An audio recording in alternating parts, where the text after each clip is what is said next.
nós temos a grande honra de termos como convidados para a nossa entrevista os famosos irmãos Santoro, o Paulo e o Ricardo. Para quem não sabe, o Paulo está de azul e o Ricardo está de verde. Bem clarinho, né? Azul, clarinho, sim, verde, clarinho. Mas tudo bem. Então, vou começar do iniciozinho de criancinha, né? Vocês são filhos do Sandrino Santoro, grande contrabaixista brasileiro, grande músico, e vocês já nasceram no meio da música. E a decisão de tocar, de estudar música, foi de vocês dois ou foi o seu pai que quis que vocês estudassem? As duas coisas juntas. Né? Para uma pequena correção no seu texto, o Sandrino Santoro, nosso pai, ele é italiano de nascimento, nasceu na Calábria e naturalizou-se brasileiro.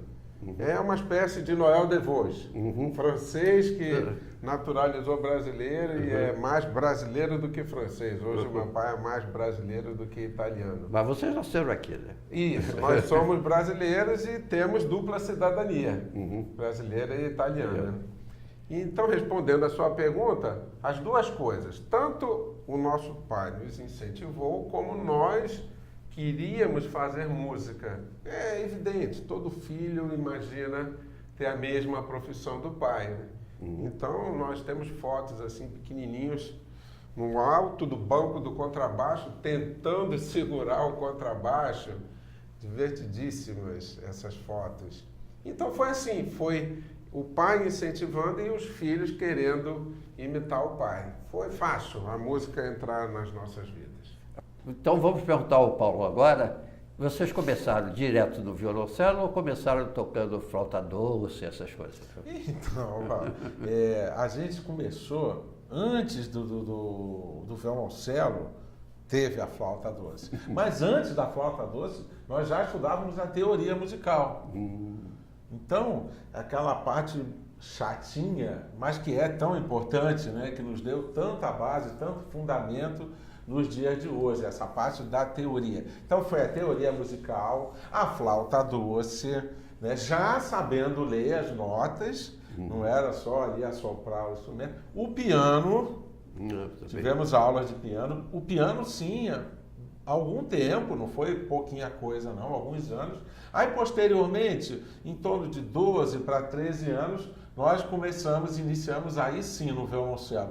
Hoje em dia, nós vemos já crianças com 5, 6 anos já tocando em violoncelos feitos, apropriados para o tamanho dessas crianças. Quando a gente começou, ainda não tinha esse mercado dos instrumentos chineses que fazem grande produção, grande escala, não tinha essa variedade. Nós tínhamos sim, começamos com 3/4, violoncelo inteiro, 4/4, começamos no 3/4. Hoje em dia nós encontramos à venda instrumentos, você acredita, Lauro, 1/8. Então realmente é muito pequeno, é 1/8 do tamanho normal, né, do 4/4. Que aí sim essas crianças podem começar. Enfim, foi toda uma bagagem, um aprendizado que a gente carrega até hoje. E vocês começaram a estudar assim, efetivamente, com qual professor? Foi particular ou começaram na escola? Nós começamos a estudar particular. Foi uma professora a quem nós agradecemos até hoje, sempre que a gente pode, a gente menciona em nossos currículos, a grande violoncelista francesa, Marie Bernard. Ela é violoncelista do Teatro Municipal e foi colega do meu pai na orquestra do teatro durante tantos anos. E meu pai, já sabendo que ela tinha essa habilidade de lecionar para crianças, se bem que com 12 para 13 anos não éramos tão crianças, mas ela tinha essa habilidade, nós começamos com ela. Depois, um tempo depois, com o Bernardo Katz, que é um professor também aqui no Rio de Janeiro, e aí logo depois entramos na faculdade com o Eugen Hanevski, um professor que faleceu, deve ter 2, 3 anos. Muito um professor russo, né? O filho dele hoje em dia é professor lá, né? Tem um outro Felipe que toca flauta. Enfim. E estudamos também com o queridíssimo Peter Dausberg. Um alemão que também naturalizou-se brasileiro. Esses estrangeiros amam o Brasil, né? Veio para cá, ele casou com uma brasileira, né? E aí, aliás, ambos, né? Estamos falando de Sandrino Santoro, italiano, que casou com brasileira e se naturalizou. Noel DeVos, Peter Dalter, Marie Bernard casou com Alceu. Então... E os cursos que nós fizemos, cursos de férias no Brasil, no exterior, eu estudei um tempo fora. Então, tudo isso faz parte do aprendizado. Não é demérito nenhum ter aula com mais de um professor, pelo contrário. Não, mas acho que todo artista... Porque ele tem que se adaptar ao professor certo, que depois... Mas você tem que ir para vários professores. Inclusive, eu falo isso para os meus alunos. Façam um curso de férias com outros professores. É importante para vocês adquirirem não só a experiência do professor em si, como a experiência de um curso de férias. Você está em conjunto com outros violoncelistas aprendendo.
Bom, e vocês entraram para a escola de música, foi isso? Foi Isso, da UFRJ, isso.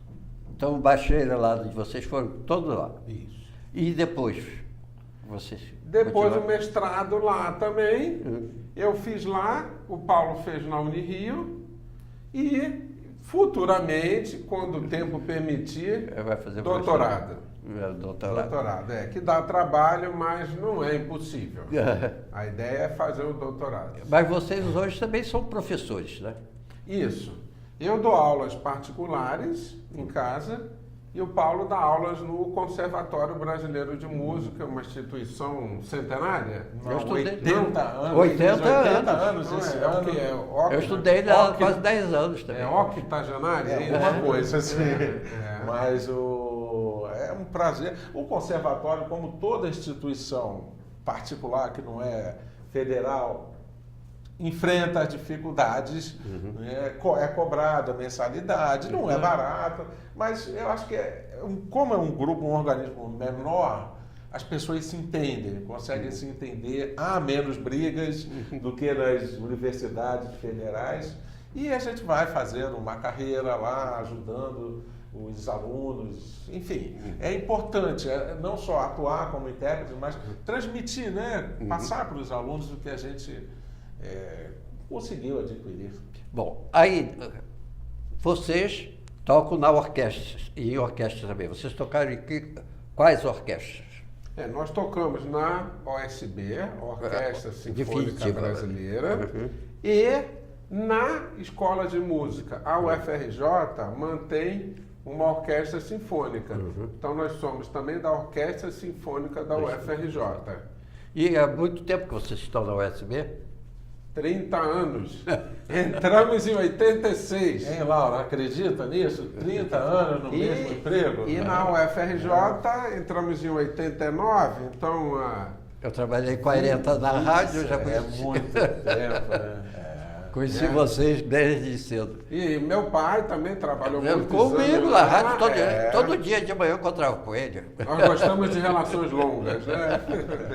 Todo dia a gente se encontrava, Sandrino. Que não muda nunca, né? Ele não envelhece, é uma coisa incrível. Né? Ele é uma pessoa muito querida. Sim, não, sempre foi muito gentil, muito gentil. Aonde eu vou, eu falo que sou filho do Sandrino, mas todo mundo adora.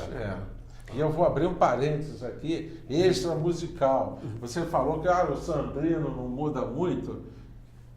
Um papo culinário. Se você der macarrão para ele todos os dias com pão, com bisnaga, ele vai comer todos os dias e não engorda.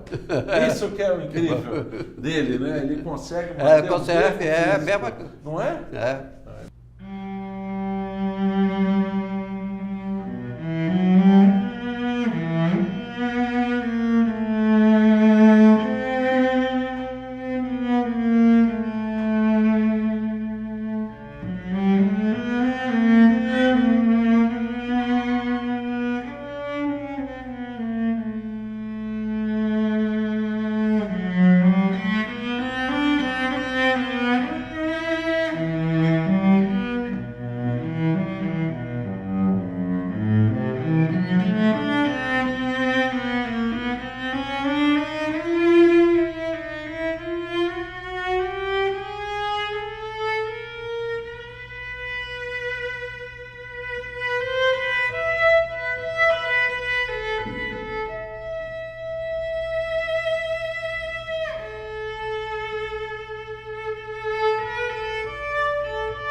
E a ideia de vocês fazerem um duo, que é uma coisa incomum, não? Aqui no Brasil, acho que não me lembro de ter nenhum duo de violoncelo. É assim, um duo fixo. Fixo, estou falando. É muito comum, as pessoas se encontram. Os cursos de férias. Se reúnem.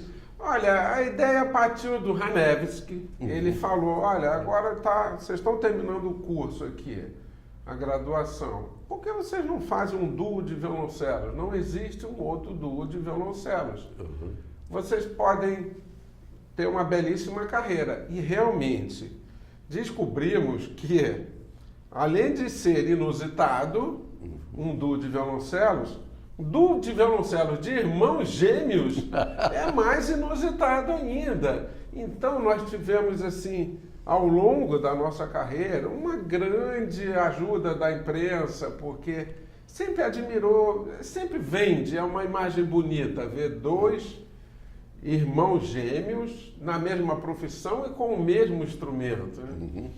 Então, isso daí que foi um grande boom na nossa carreira. Né? Claro, a qualidade artística nós sempre fomos cobrados pelo nosso pai. Vocês começaram aqui, que ano? Vocês fizeram mais de 20 anos já que vocês têm. O Duo Santoro existe desde 1990. Então, estamos falando de 26 anos de Duo Santoro. Que eu me lembro que uns 20 anos vocês fizeram bastante concerto. Fizemos, E esse duo de violoncelo não tem como colocar um substituto. Não é? É o Duo Santoro, não tem outro substituto. Aí, a não ser que seu irmão, que não falamos dele, que toca viola. Bom, tem razão. Aí seria Sávio Santoro. O Sávio Santoro é o nosso irmão, 7 anos mais novo, ele toca viola, ele é professor na Universidade Federal de Pernambuco. Então, um dia que um de nós dois não pudermos, o Duo Santoro... Mas ele viveu muitos anos no estrangeiro, né? Ele estudou, ele fez mestrado na Yale University e o doutorado na Boston University. Então, ele fez toda essa terceiro e quarto grau. Ele tocava muito pouco aqui no Brasil, que só quando vinha da Europa que ele... Realmente ele fez uma bela carreira lá. E aí, após concluir esses cursos, principalmente o doutorado, ele queria dar aula numa universidade, né? E porque com o título de doutor, as universidades preferem professores com título de doutor, e para o professor também consegue receber um pouquinho a mais. E aí, no caso dele, ele tentou alguns concursos e foi lá para Recife, mora lá em Pernambuco. Faz um trabalho belíssimo. Mas ele lá toca na orquestra também, não? Não, porque ele não pode também, é dedicação exclusiva. Então, ele toca, não tenho certeza, eventualmente, né, como convidado. Como convidado. Como convidado.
Agora, fora o do Santoro, vocês também têm vários duos e trio.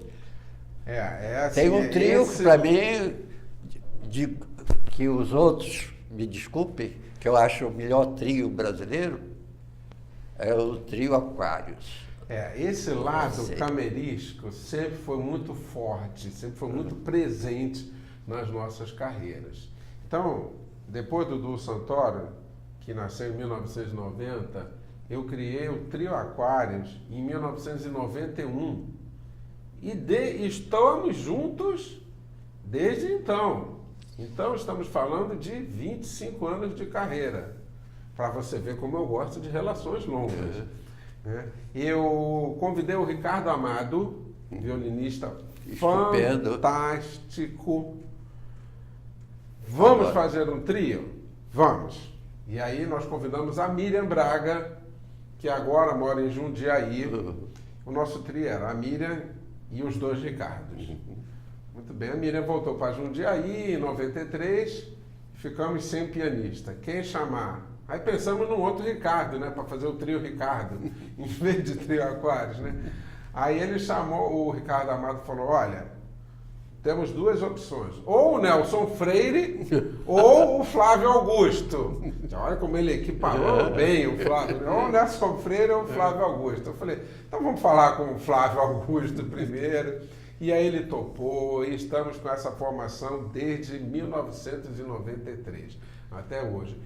E no seu programa, 5 anos atrás, 4, não me lembro bem. Não, tem mais.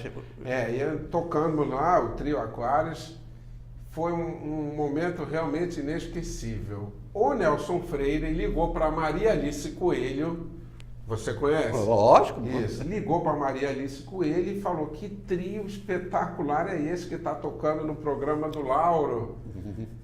Isso é trio internacional, né? Só pode ser uma qualidade dessa. Aí ela explicou, não, são brasileiros, são meus amigos. E aí, desde então, o Nelson virou fã do Trio Aquários. Graças a você. E escreveu um depoimento sobre isso, né? Escreveu, já saiu, inclusive, no Globo. Não, e o meu orgulho é que ele era ouvinte do meu programa. Isso é muito bom, né? Nelson Freire, ouvinte do nosso programa. Agora você também faz música de câmara com outros. Você tem duo, né? Então, Lau, você viu que a nossa carreira... Eu não terminei, hein? Eu não terminei. Então, tem o trio Mione, sim. você viu. Não. Acabamos de tocar, fizemos um concerto belíssimo no BNDES, com a Miriam Grossman no piano. É o trio com flauta, não é com violino. Isso, agora é a Miriam Grossman no piano e o Afonso Oliveira na flauta. É fantástico, adoro tocar com eles, principalmente porque nós tocamos muito Mione, um compositor pelo qual eu sou apaixonado. E também tem o harmonitango. É com violão, né? Que você Não, o harmonitango é com o José Stanek na gaita e a Sheila Zaguri no piano. Nós fazemos só Piazzolla. Não, mais Piazzolla do que qualquer outro compositor. É você que tem um duo com violão, né? Não, o duo com violão era o Ricardo, mas esse duo acabou, né? Acabou, porque o Paulo Maurício ele morreu. Ele faleceu. Você, quando nós fomos no seu programa, ele já estava... E logo depois morreu. Então... Mas, na verdade, Lauro, resumindo aqui, você viu, as pessoas estão ouvindo que nós temos uma carreira multifacetada, vamos dizer assim. A gente consegue dar aula de violoncelo, tocar em 2 orquestras sinfônicas. O Ricardo tem o trio Aquarius, trio Mione. Eu toco num quarteto de cordas desde 94. Inicialmente era um quarteto continental, depois mudamos o nome para o quarteto Radamés Inátali. Eu saí do quarteto, voltei como o quarteto brasiliano, um quarteto de cordas. Eu acredito que essas 2 formações, o quarteto de cordas e o trio, piano, violino e violoncelo, sejam as formações de câmaras mais tradicionais, mais ricas, vamos dizer assim, em repertório, né? Então, eu tenho um duo com a Maria Tereza Soares, que é violoncelo e piano, eu já toquei tantas vezes no seu programa. Enfim, há tempo a gente se desdobra, estudamos também para manter essa qualidade. O duo Santoro a gente se desdobra, mas resumindo, a gente vive a música praticamente às 24 horas do dia.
Agora vamos falar dos compositores, porque vocês, como duo de violoncelos, tinham um repertório muito limitado, né?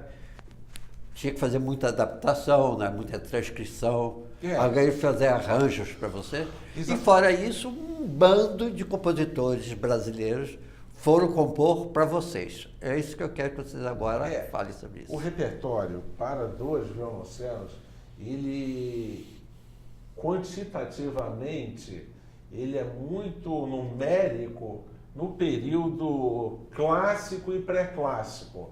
Ali nós encontramos realmente muitos compositores, nem tão famosos assim, como Graziani, e mais encontramos Vivaldi, Corelli e Bosmortier. Muitos compositores realmente escreveram bastante para dois violoncelos.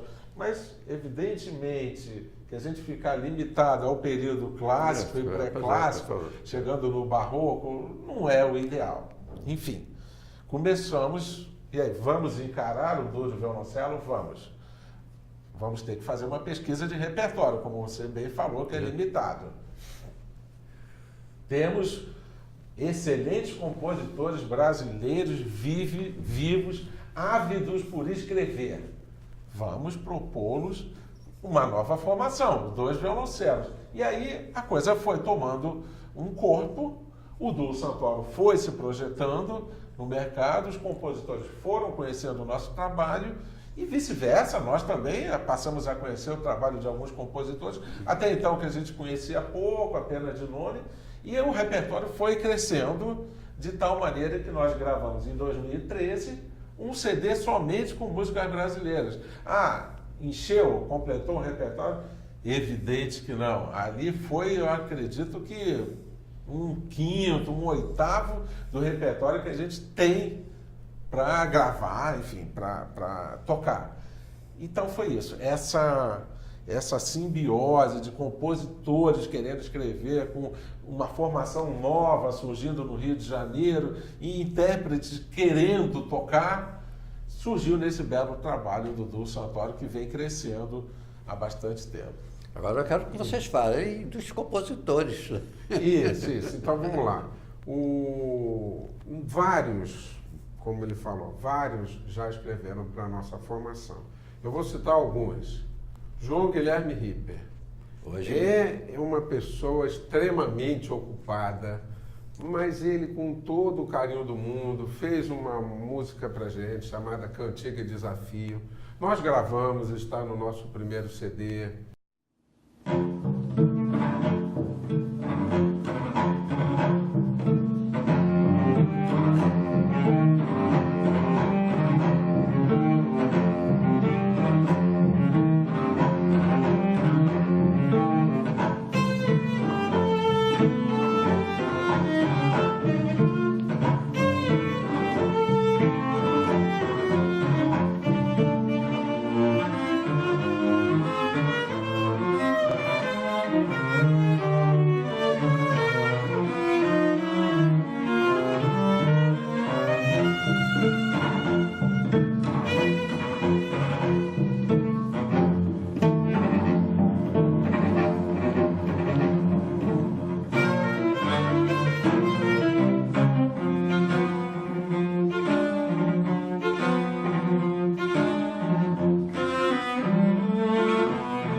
Sérgio Roberto de Oliveira, um compositor jovem, tem 45 anos, escreveu pra gente também.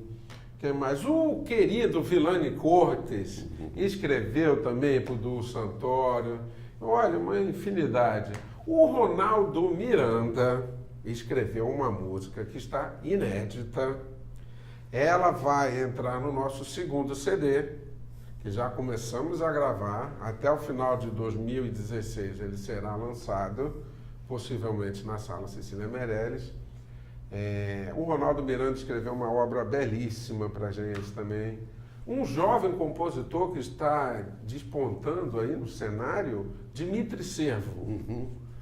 Bom. Eu fiz programa com ele. Fez com ele? Fiz. Ele escreveu uma obra tão carinhosa para a gente, chamada Pedro e Marcela. Sabe por que o nome? Por que esse nome? porque o Pedro é o meu filho, hoje com 3 anos, e a Marcela é filha do Paulo, hoje com 2 anos. E ele escreveu quando o Pedro tinha 6 meses e a Marcela recém-nascida. Ele fez uma cantiga de ninar, uma coisa extremamente delicada que as pessoas adoram, né? Enfim, Alexandre Schubert, outro jovem compositor. Marcos Lucas. E vale ressaltar, Laura, acho importante, nós temos um dos grandes compositores brasileiros, que é uma unanimidade, Edino Krieger. Ele já está com idade, está com 88, eu acho que é por aí. Evidentemente, a vista já não está ajudando, há bastante tempo ele não está compondo, e nós solicitamos a ele uma música para 2 violoncelos.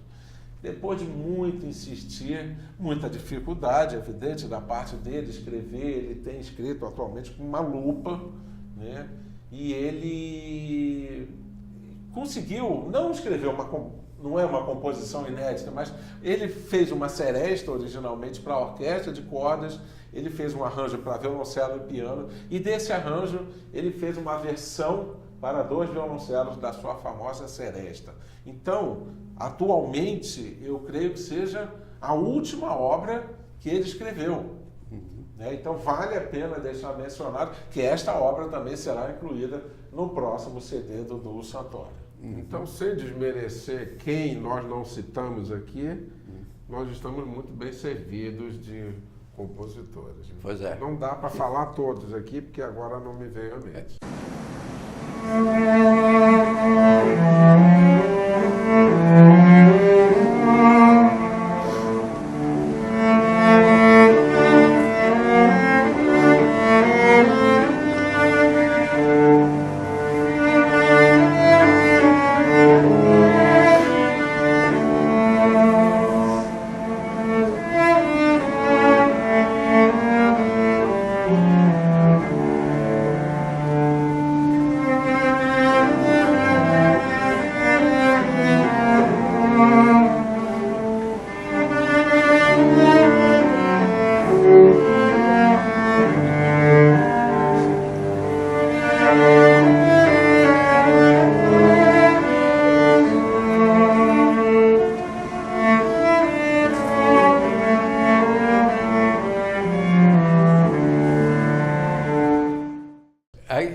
Vocês gravaram aquele CD de música brasileira, então quase todas essas composições estão lá, né? E eu diria assim, ó, 60% do CD é de músicas brasileiras dedicadas ao Duo Santoro, e 40% não, como Vila Lobos, o Trenzinho Caipira, o Hernani Aguiar, já tinha um duo antes da nossa existência. Mione tá lá. O Mione está lá. Nós roubamos uma música que ele escreveu para 2 fagotes. Roubamos lá o 2º movimento dessa sonata para 2 fagotes, gravamos. E o Male de Piracicaba. Então, 60% é de compositores que escreveram para a gente e 40% que escreveram para outras pessoas, ou somente escreveram. E esse próximo CD, nós faremos o Miranda, como ele falou, o Krieger, Ricardo Takuchian, um outro compositor que vale a pena mencionar aqui. Né? Grande compositor, tocado pelas principais orquestras do Brasil e fora do Brasil. E nesse CD incluiremos músicas populares. Ernesto Nazaré, Chiquinha Gonzaga, o Leandro Braga é um outro compositor que atua mais na música popular. Ele escreveu um duo pra gente. Né? Então vamos colocar, vamos ter nesse CD, já gravamos, já está gravado, está lá prontinho no forno, a participação especial da nossa querida, uma das grandes arpistas que existe. Não precisa nem falar o nome. Quem é? Uma arpista querida, linda, simpática e maravilhosa. Toca muito. Eu não posso falar porque eu Vai tenho mais desmerecer coisas. outra, Não, porque eu vou citar umas 3. Temos a participação da nossa arpista lá do Teatro Municipal, a Cristina Braga. A Cristina. Ela já fez uma participação linda numa música de Tom Jobim, Dindi. Então, um arranjo feito pelo Ricardo Medeiros. Temos o José Stanek, que tem um trio, harmonitango, mas ele faz um trabalho com o Duo Santoro também há bastante tempo. Então, o nosso leque, voltando à sua pergunta, o repertório, para ele crescer, precisa disso. Né? Você fazer adaptações de sonata de 2 fagotes, pegar uma música popular aqui, outra ali, fazer um arranjo, colocar um convidado e por aí vai. E a carreira do Duo Santoro, desde 90, tem realmente preenchido uma lacuna, vou dizer até assim, aqui no Brasil.